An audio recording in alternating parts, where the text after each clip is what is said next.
तो ये question number 3 है सब्जेक्टिव का। डायग्राम यहाँ पर बना हुआ है और जो लैंग्वेज में लिखा है उसको हम केवल समझा देते हैं। लैंग्वेज में ये लिखा है कि ये एक डिस्क है, सॉरी रिंग है। ये क्या है? रिंग है और यहाँ से यहाँ तक ये एक रॉड है। सब लोग ध्यान इधर कीजिए। ये एक रॉड है और ये एक रिंग है। ये रॉड ऐसे अगर घूमता है तो रिंग भी उसके साथ घूमेगा। मतलब ये रॉड रिंग से अटैच है, इससे अटैच होगा, स्पोक से या किसी चीज़ से अटैच होगा उससे। और ये जो रॉड है ये 2 स्ट्रिंग से हैंग कर है। ये रूफ है। शुरू में ये रिंग स्टेशनरी था। शुरू में रिंग क्या था? स्टेशनरी था। तो इसमें और इसमें दोनों में टेंशन सेम होगा और ये T0 दिया हुआ है, T0 का वैल्यू। तो हम लोग कह सकते हैं कि इनिशियल पोजीशन में जब इक्विलिब्रियम में ये था तो 2T0 इज इक्वल टू इसका वेट mg। बोलो ना, इसको अगर सिस्टम लेते हैं तो इस रॉड का मास दिया हुआ नहीं है, मतलब इसका मास नेग्लिजिबल है। इसका मास हम m लेट कर लिए तो इसका जो वेट होगा mg वो यहाँ पर सेंटर पर नीचे लगेगा। ये T0 प्लस T0 के बराबर होगा लॉज ऑफ मोशन के अनुसार। उसके बाद आगे लिखा हुआ है A charge 1 coulomb uniformly distributed on ring which is free to rotate about light horizontal rod। इस पर चार्ज यूनिफॉर्मली डिस्ट्रीब्यूटेड है। The rod suspended by light inextensible string, magnetic field 10 Tesla, initial tension is string 100, if breaking strength of a string is this, the maximum angular velocity omega naught that with which the wheel can rotate। अब उसके बाद क्या किया कि ये जो rod है इसको रोटेट कर दिया ओमेगा एंगुलर वेलोसिटी से। तो ये वाला अगर ऐसे रोटेट होगा तो ये रिंग भी रोटेट होगा और रिंग पर चार्ज है और चार्ज अगर रोटेट होता है तो उसमें आप मान सकते हैं करंट फ्लो कर रहा है।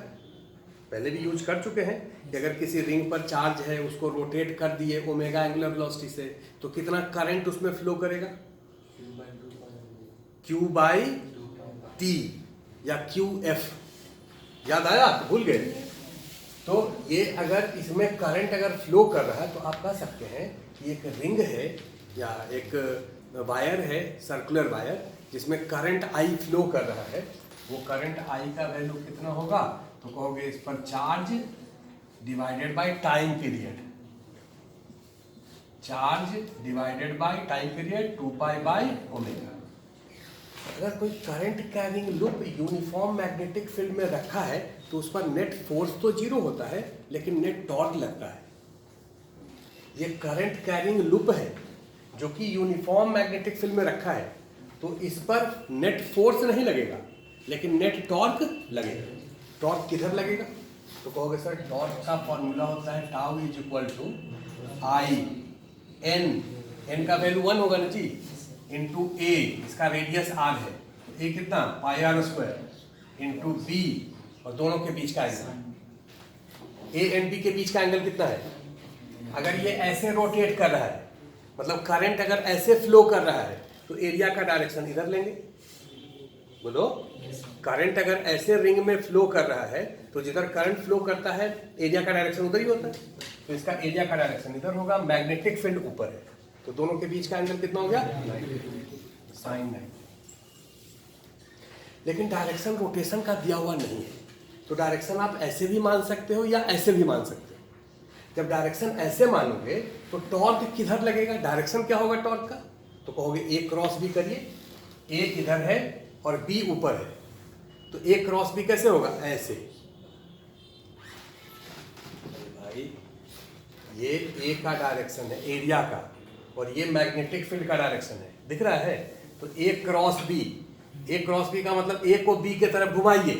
ये जो रिंग है ये रिंग ऐसे रोटेट करना चाहेगा तो जब ये ऐसे रोटेट करना चाहेगा का मतलब इसका टेंशन बढ़ जाएगा और इसका टेंशन घट जाएगा।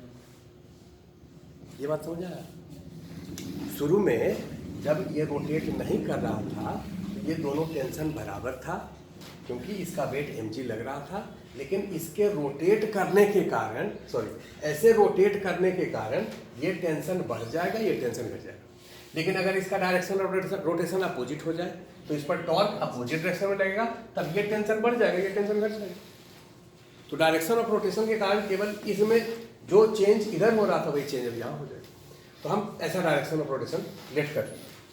जब ये ऐसे रोटेट कर रहा है तो ये वाला टेंशन धीरे धीरे बढ़ना शुरू हुआ और ये टेंशन धीरे धीरे घटना शुरू हुआ। एक टाइम आएगा कि ये स्प्रिंग ब्रेकिंग स्ट्रेंथ पर चला जाएगा। यहाँ पर टेंशन हम T1 ले लेते हैं कुछ देर के बाद, और यहाँ टेंशन कितना ले लेते हैं, T2 ले लेते हैं।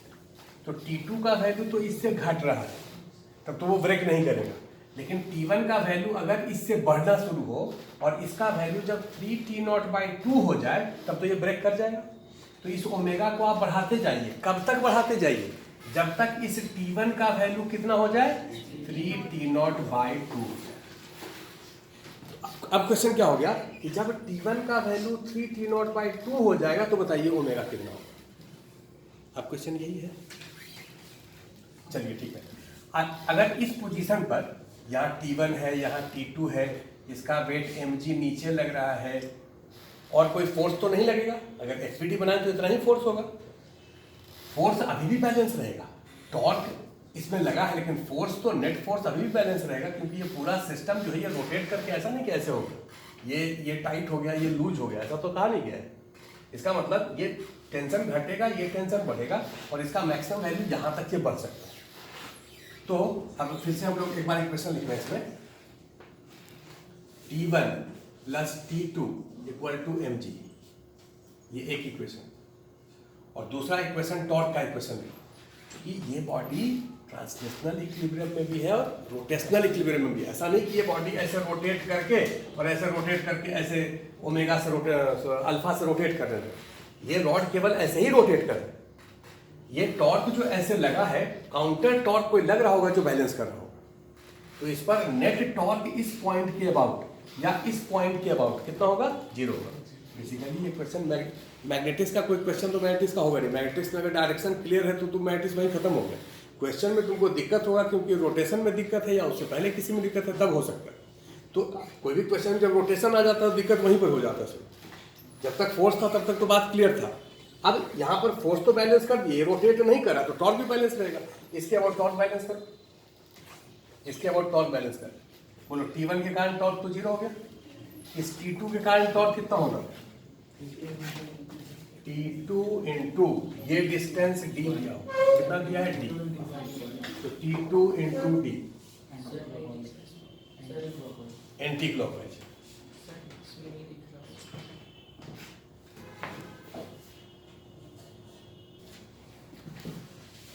तो फोर्स को अगर बैलेंस करें तो T1 + T2 = mg, और टॉर्क को बैलेंस करें इसके अबाउट टॉर्क को बैलेंस करो, या इसके अबाउट टॉर्क को बैलेंस करो, किसी के अबाउट कर सकते हो, या इसके अबाउट करो। अगर कोई बॉडी रोटेशनल इक्विलिब्रियम में है तो सब पॉइंट के अबाउट टॉर्क बैलेंस रहेगा। इसी के अबाउट कर लेते हैं, इसके अबाउट टॉर्क बैलेंस करो तो mg के कारण तो 0 हो गया। इस T2 के कारण इधर के तरफ T2 इंटू D/2, और इसके कारण अपोजिट। तो इसके कारण जिधर भी टॉर्क होगा, जैसे इसके कारण टॉर्क किधर था, ऐसे अगर घूम रहा था तो भाई एरिया इधर हो गया, और एरिया को मैग्नेटिक फील्ड से आप मल्टीप्लाई किए तो इधर हो गया। मतलब ये ऐसे रोटेट किया, इसका मतलब T1 बड़ा है T2 से, तो इसके कारण टॉर्क क्लॉकवाइज होगा।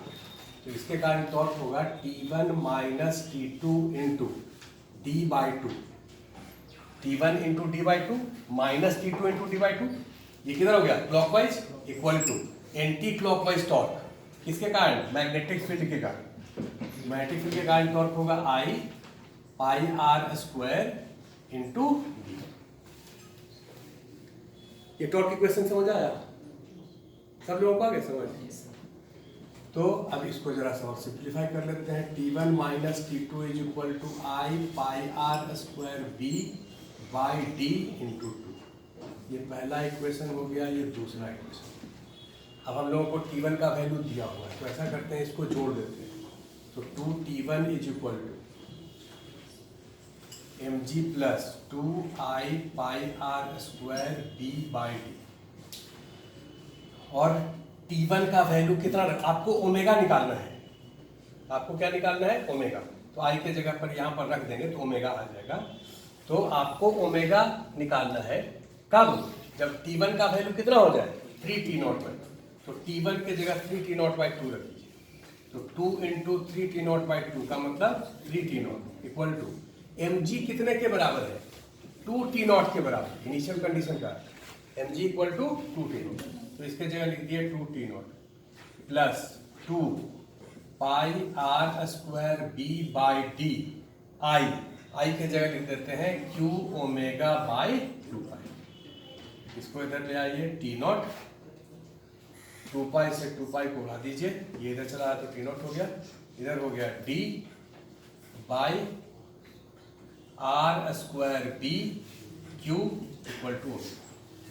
अगर इससे ज्यादा ओमेगा कर देंगे तो ज्यादा ओमेगा, जैसे जैसे ओमेगा भाई आप चेंज करेंगे वैसे वैसे T1 का वैल्यू बढ़ेगा, और T1 अगर इससे ज्यादा हो गया तो ये टूट जाएगा। इसका मतलब ये इसका ओमेगा क्या होगा? मैक्सिमम होगा। So this is your answer. इसको वैल्यू कोट कर दीजिए आंसर। अगला क्वेश्चन है क्वेश्चन नंबर 6। ये एक रिंग है ये एक रिंग है जिसमें कि करंट 10 एम्पीयर फ्लो कर रहा है, और ये एक क्रॉस मैग्नेटिक फील्ड में रखा है हॉरिजॉन्टल फ्रिक्शनलेस सरफेस पर। इस व्हाइट बोर्ड को हॉरिजॉन्टल मान लीजिए, उस पर एक रिंग को ऐसे रख दीजिए जिसमें कि करंट फ्लो हो रहा है, और मैग्नेटिक फील्ड को अंदर की तरफ नीचे की तरफ कर लीजिए। उस डायग्राम को वर्टिकल प्लेन में दिखाएंगे तो ऐसे होगा। इसमें कितना फोर्स ऑफ कंप्रेशन होगा?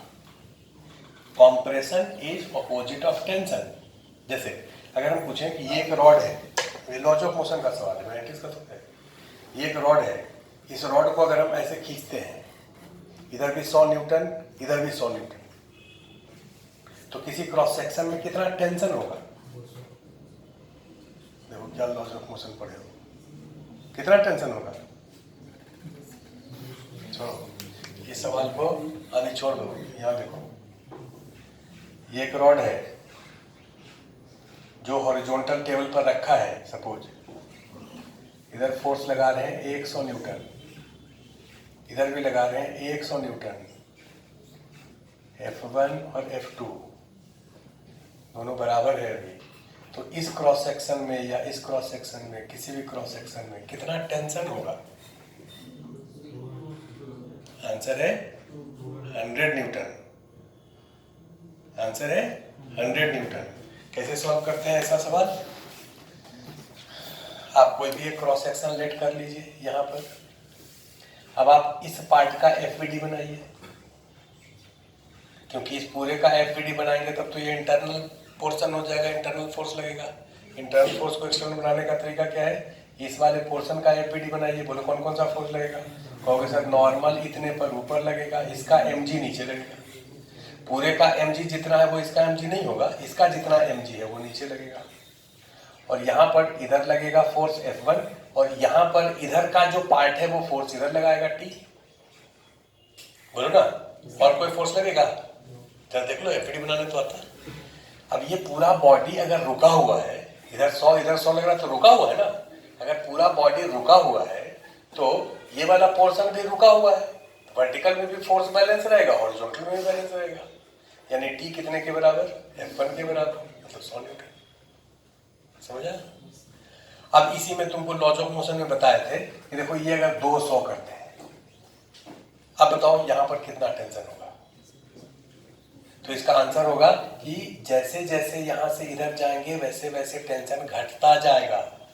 यहाँ पर टेंशन 200 होगा, जैसे जैसे आगे जाएंगे टेंशन घटेगा, यहाँ पर टेंशन 100 होगा। यहाँ पर कितना टेंशन होगा? वो x का फंक्शन होगा। तो tension as a function of x निकाले थे, कॉपी निकाल के देखना, और tension as a function of x निकाल के ग्राफ भी आपको बनवाए थे। तो ये खैर लॉज ऑफ मोशन हो गया। हमको केवल इतने ही से मतलब था कि इसमें टेंशन इतना होगा। अब इसी का अपोजिट अगर पूछें कि ये रॉड है और दोनों तरफ कॉम्प्रेसिव फोर्स लगा है। कॉम्प्रेसिव फोर्स का मतलब लेंथ के अपोजिट डायरेक्शन में। तो इधर भी 100 न्यूटन लगा, इधर भी 100 न्यूटन लगा, ऐसे दबा दें तो किसी भी क्रॉस सेक्शन में क्या डेवलप होगा? कॉम्प्रेशन डेवलप होगा। ये फोर्स का डायरेक्शन जो 100 था उसका हम केवल अपोजिट करते हैं ऐसे, और यहाँ पर भी जो 100 था उसका अपोजिट। तो पूछे इस क्रॉस सेक्शन में कितना कॉम्प्रेशन डेवलप होगा, मतलब टेंशन, नेगेटिव टेंशन को ही कॉम्प्रेशन कहते हैं। तो आप उसमें टेंशन निकाल दीजिए, अगर पॉजिटिव आया तो टेंशन होगा और टेंशन नेगेटिव आया तो उसको कॉम्प्रेशन कहेंगे। स्ट्रिंग जो होता है उसमें कॉम्प्रेशन पॉसिबल नहीं है, उसमें कॉम्प्रेशन नहीं होता है। लेकिन अगर कोई रॉड है, रिजिड रॉड, तो उसमें टेंशन भी हो सकता है और कॉम्प्रेशन भी हो सकता है।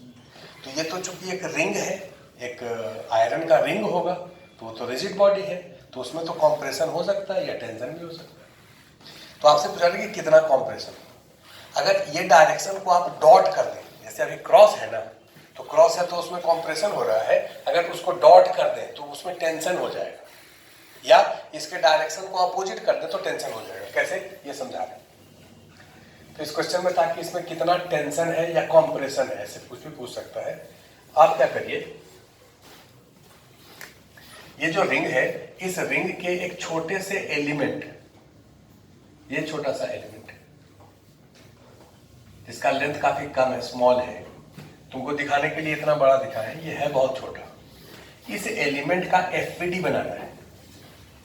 क्या बनाना है, जरा सब लोग इस एलिमेंट का एफवीडी बनाओ। ये जो एलिमेंट है वो सेंटर पर एंगल जो बना रहा है, ये एंगल, ये सपोज डी थीटा है। ये छोटा तो तभी होगा जब सेंटर पे एंगल छोटा बनाएगा, तो इसलिए हम लोग मान लिए कि ये एंगल डी थीटा है, इसका रेडियस ए है। इस एलिमेंट का एफवीडी आप सब लोग बनेंगे।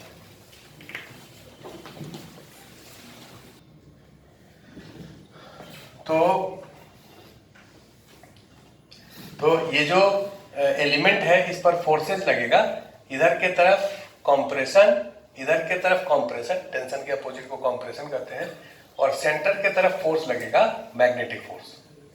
ये मैग्नेटिक फोर्स, अच्छा ये हम बता रहे थे कि ये जो क्वाड्रिलेटरल है, ऐसे ऐसे ऐसे ऐसे, जिसमें कि ये डी थीटा है, तो ये कितना होना चाहिए, पाई माइनस डी थीटा।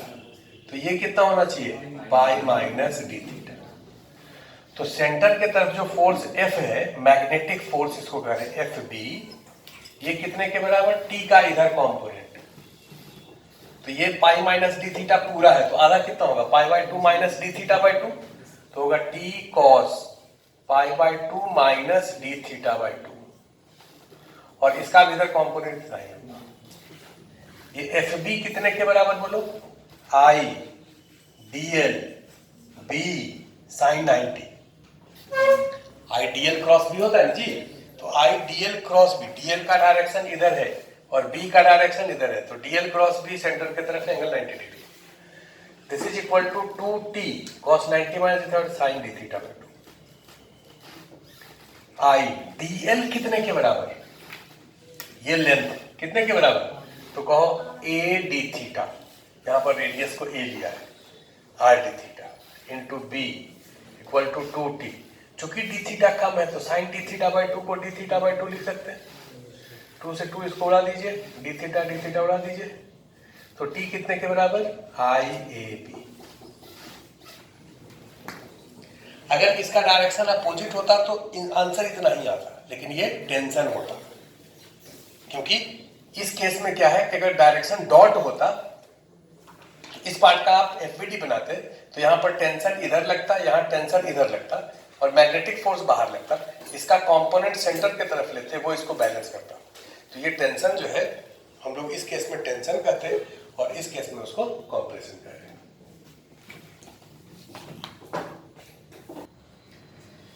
इस क्वेश्चन में लिखा है a square coil of edge 1 metre. ये का स्क्वायर कॉइल है, ऐसा ही मान लीजिए। कॉइल तो समझते हो ना, कॉइल का मतलब जैसे पंखा खोल के कभी देखना, मोटर खोल के कभी देखना, स्लॉट में जो वाइंडिंग होता है उसी को कॉइल कहते हैं। अब उसी वाइंडिंग को निकाल करके बाहर टेबल पर रख दो, तो ऐसे एक स्क्वायर कॉइल है, 1 बार 2 बार 100 बार 10 टर्न है ऐसे, और हॉरिजॉन्टल टेबल पर रखा है। इसका मास 10 kg है, हॉरिजॉन्टल फ्रिक्शनलेस टेबल पर रखा है, और इसमें करंट आई फ्लो कर रहा है। तो 1 टर्न में जितना करंट है उतना ही करंट ये 10 बार ऐसे ऐसे घूम करके फिर यहाँ से बाहर निकल जाएगा, 2 छोड़ इसका बाहर होगा। आपसे कहा जा रहा है what should be value of B for which coil will start toppling over. Toppling का मतलब एज के अबाउट रोटेट होना। टिपलिंग का मतलब एज के अबाउट रोटेट होना। तो आप ये बताइए, अच्छा मैग्नेटिक फील्ड किसी एक एज के अलोंग है, तो मैग्नेटिक फील्ड ये एज के अलोंग हम इधर मान लेते हैं, या आप इधर भी मान सकते हैं, ऐसे भी मान सकते हैं। तो क्वेश्चन कैसा है, ये हॉरिजॉन्टल प्लेन है जिस पर कि ये रखा है और करंट ऐसे फ्लो कर रहा है, मैग्नेटिक फील्ड इधर की तरफ। ये बताओ कि इस पर कौन कौन सा फोर्स लगेगा। आपको सर नॉर्मल लगा दीजिए सेंटर पर, mg लगा दीजिए नीचे, और मैग्नेटिक फोर्स तो नहीं लगेगा क्योंकि क्लोज्ड लूप पर नेट फोर्स 0 होता है, लेकिन टॉर्क लगेगा। टॉर्क कैसे लगेगा, तो कहोगे देखिए करंट अगर ऐसे है तो एरिया का डायरेक्शन इधर है और मैग्नेटिक फील्ड इधर है, बोलो ना, तो ए क्रॉस बी, इसको इसको घुमाओगे ऐसे, तो ये ऐसे घूमना चाहेगा, तो उधर चले जाएंगे तो ये लोग कैसे देखेगा। ये दिखाने का कोशिश करते हैं इसको। ये आप लोग देखिए कि ये टेबल है हॉरिजॉन्टल टेबल, और ये कॉइल इस पर ऐसे रखा है। ये टेबल, ये हॉरिजॉन्टल टेबल है ऐसे, बड़ा सा टेबल है, और यहाँ पर कॉइल ऐसे रखा है, करंट ऐसे फ्लो कर रहा है। तो ये जो कॉइल है वो कैसे रोटेट करना चाहेगा, क्योंकि एरिया का डायरेक्शन ऊपर है और मैग्नेटिक फील्ड इधर है, तो ये कॉइल ऐसे रोटेट करना चाहेगा, बोलो ना। अगर ये ऐसे रोटेट करना चाहेगा तो एज के अबाउट इसका रोटेशन हो सकता है। जैसे जैसे हम भाई टॉर्क को बढ़ाते जाए तो एक टाइम होगा कि ये ऐसे रोटेट कर जाएगा, तो ऐसे रोटेट कर जाएगा किसके अबाउट, एज के अबाउट। लेकिन कह रहा है कि आप मैग्नेटिक फील्ड को बढ़ाइए, जैसे जैसे मैग्नेटिक फील्ड को बढ़ाएंगे वैसे वैसे टॉर्क बढ़ेगा, और जैसे जैसे टॉर्क बढ़ेगा वैसे वैसे एक टाइम आएगा कि ये एज के अबाउट जस्ट लिफ्ट करने वाला होगा। अगर थोड़ा सा और बढ़ा दें तो ये रोटेट कर जाएगा, लेकिन अभी रोटेट नहीं करने देना है। आप मैग्नेटिक फील्ड को बढ़ाइए जिससे कि just on the verge of toppling है। On the verge of toppling का मतलब दोनों टॉर्क बैलेंस है, और ये बॉडी अपने एज पर आ गया है। ये बॉडी कहां आ गया है, अपने एज पर। तो आप इस पर कौन कौन सा फोर्स लगेगा तो हम बता रहे। अब जो इस पर फोर्सेज लगेगा ये कौन कौन सा होगा, तो कहोगे सर देखिए, एक फोर्स तो नॉर्मल होगा जो एज पर लगेगा, एक फोर्स नॉर्मल होगा जो कहां लगेगा, एज पर, क्योंकि ऐसे रोटेट करना चाह रहा है, और एक फोर्स mg होगा वो तो सेंटर पर लगेगा। इसका mg तो यहीं लगेगा ना, तो फोर्स तो सर दो ही लगेगा, फोर्स दो ही लगेगा। लेकिन अभी ये एज के अबाउट रोटेट किया नहीं है, तो टोटल क्लॉकवाइज टॉर्क और एंटी क्लॉकवाइज टॉर्क बराबर। फोर्स तो बैलेंस है ही, नॉर्मल mg के बराबर हो गए, टॉर्क भी बैलेंस रहेगा। तो इधर के तरफ टॉर्क कितना है, मैग्नेटिक टॉर्क टाउ बी, और इधर के तरफ टॉर्क कितना है, mg के कारण टॉर्क, बोलो ना, mg into L/2, mg into L/2। Tau B कितना होगा, हो गया I/N/A क्रॉस बी, इसमें करंट दिया है I, नंबर ऑफ टर्न है A, area A into B, दोनों के बीच का एंगल 90, एरिया का डायरेक्शन इधर और मैग्नेटिक फील्ड इधर। तो तुमको निकालना है मैग्नेटिक फील्ड का वैल्यू क्या होगा जिससे just on the verge of toppling होगा। तो ये हो जाएगा mg/2 I/N/A। अगर इससे ज्यादा मैग्नेटिक फील्ड कर देंगे तो वो रोटेट कर जाएगा, क्योंकि मैग्नेटिक फील्ड के बढ़ाने से ये टॉर्क बढ़ जाएगा, ये तो चेंज करेगा नहीं, ये टॉर्क बढ़ जाएगा तो इसका रोटेशन हो जाएगा। तब फिर आपसे पूछेगा कि एंगुलर एक्सेलरेशन निकालिए, भाई जब रोटेट करेगा तो अल्फा क्या होगा, या बाकी आगे का जो भी क्वेश्चन पूछना रहे रोटेशन में। लेकिन अभी तक में तो क्वेश्चन यही है कि बी का ये वाला वैल्यू आपको निकालना। अब इसका वैल्यू इसमें पुट करिए, आंसर देखिए।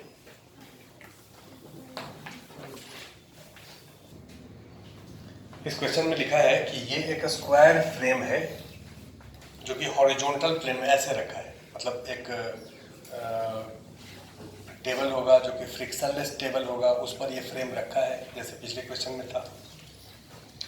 और मैग्नेटिक फील्ड का डायरेक्शन कैसे, ऐसे नहीं है, मैग्नेटिक फील्ड का डायरेक्शन ऐसे है, ये एक्स एक्सिस है, ये वाई एक्सिस है, मैग्नेटिक फील्ड कैसे है, ऐसे, मतलब 45 डिग्री एंगल पर। इसका मैग्नीट्यूड भी दिया हुआ है। और इसमें करंट 10 एम्पियर दिया हुआ है। At t equal to 0 the frame is at rest in position shown in figure with side parallel to X Y axis. इसका मतलब ये जो डायग्राम ऐसे रखा है, ये डायग्राम किसी टेबल पर नहीं है। ये जो डायग्राम है ये मैग्नेटिक फील्ड में ऐसे रखा है और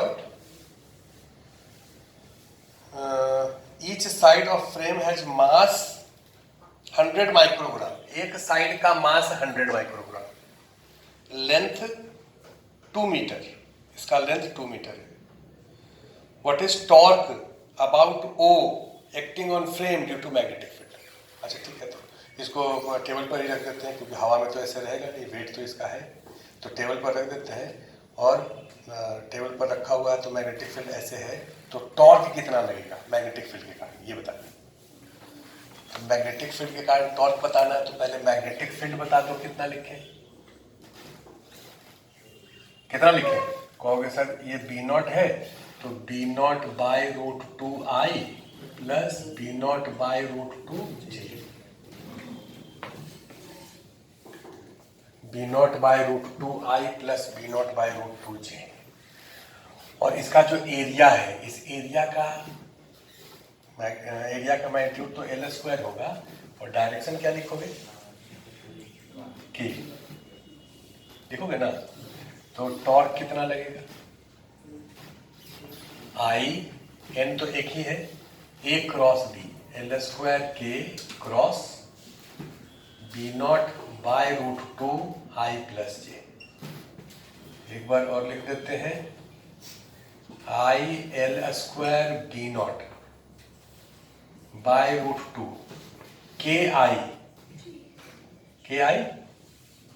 I J K कितना J plus KJ minus I। तो टॉर्क कितना लगेगा? ये तो पूछा रहे कि टॉर्क कितना लगेगा, फर्स्ट पार्ट तो यही है ना। Torque about O acting on frame due to magnetic field, तो टॉर्क का वैल्यू बताओ। अच्छा बताओ, इस टॉर्क के कारण ये जो लूप है वो कैसे घूमेगा?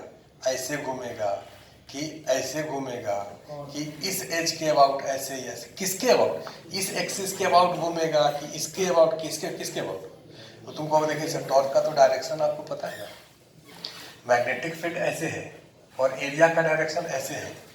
मैग्नेटिक फील्ड ये है, ये देखो, और एरिया का डायरेक्शन ये है, तो एक क्रॉस भी होता है। मतलब ये जो एरिया है वो मैग्नेटिक फील्ड की तरफ घूमना चाहेगा, मतलब इस कॉर्नर के अबाउट ही ऐसे घूमेगा, इसके अबाउट घूमेगा, इसके अबाउट ये रोटेट करेगा ऐसे। अब अगर ऐसे रोटेट कर रहा है, ऐसे समझ करके देखो, ये अगर हम ऐसे इसको करें और ये ऐसे रोटेट हो रहा है, तो ऐसे अगर घूमेगा तो टॉर्क का डायरेक्शन तो ये होगा। ये वाला डायरेक्शन क्या है? माइनस I प्लस J, बोलो ना, माइनस I प्लस J। तो उससे डायरेक्शन देखो तो ऐसे, बाकी समझ करके देखो तो वही होगा। टॉर्क का मैग्नीट्यूड कितना होगा वो आप लिख लेंगे।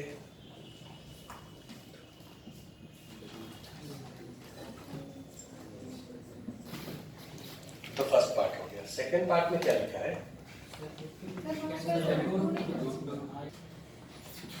यहाँ पर ये रूट 2 ऊपर हो जाएगा, ये कैंसिल हो जाएगा, तो ये टॉर्क का वैल्यू हो गया। क्वेश्चन का सेकंड पार्ट है, find the angle by which the frame rotate under action of this torque. इस टॉर्क के कारण ये फ्रेम रोटेट करेगा इस एक्सिस के अबाउट, बाकी दूसरा कोई टॉर्क नहीं लेना है। इसका मतलब तुम कहोगे कि सर अगर ये टेबल पर रखा है तो इसके अबाउट कैसे रोटेट करेगा? सर टेबल पर रखा है तब तो ऐसे करके ऐसे ही, तो ये तो एज के अबाउट हो जाएगा। हम बोले नहीं, उसको आप हवा में मानिए, टेबल नहीं है, नॉर्मल नहीं लग रहा है।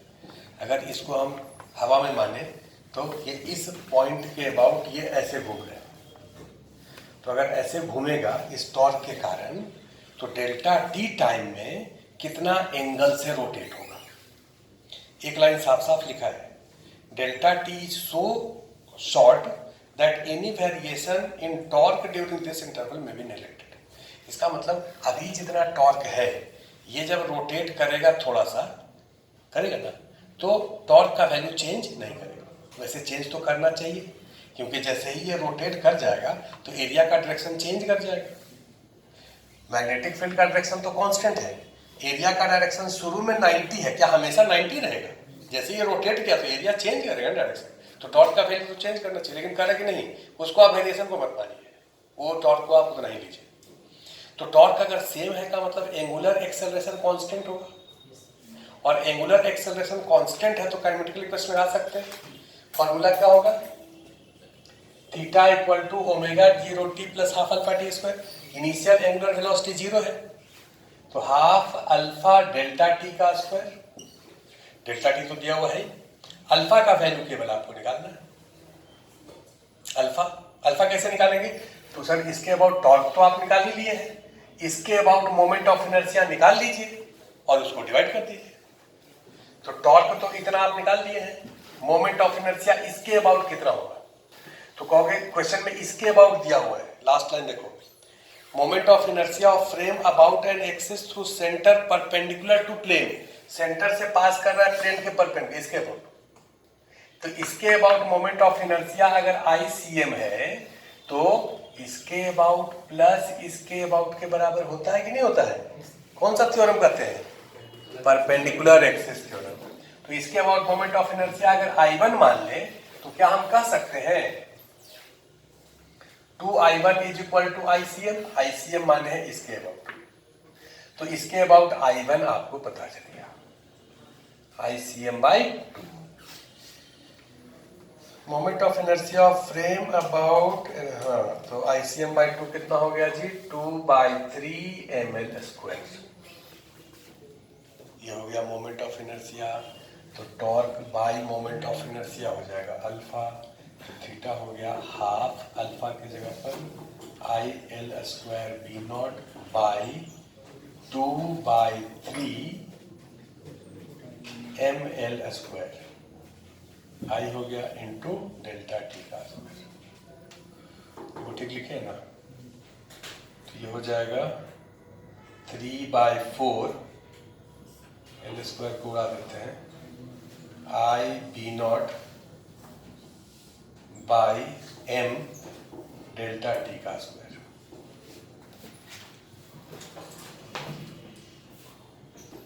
तो इसको कैलकुलेट करेंगे तो आंसर आएगा 3 रेडियन। और इसके जो आंसर है उसमें 3 डिग्री दिया है, तो आप लोग कृपया उसको चेंज कर लें, 3 रेडियन रख दें। तो हम लोग का सब्जेक्टिव का डाउट क्लियर हो चुका है, और एक क्वेश्चन 9 नंबर क्वेश्चन अगले दिन बताएंगे। बाकी 8 आपसे बन जाना चाहिए, बाकी क्वेश्चन हमारे समझ से बन जाना चाहिए।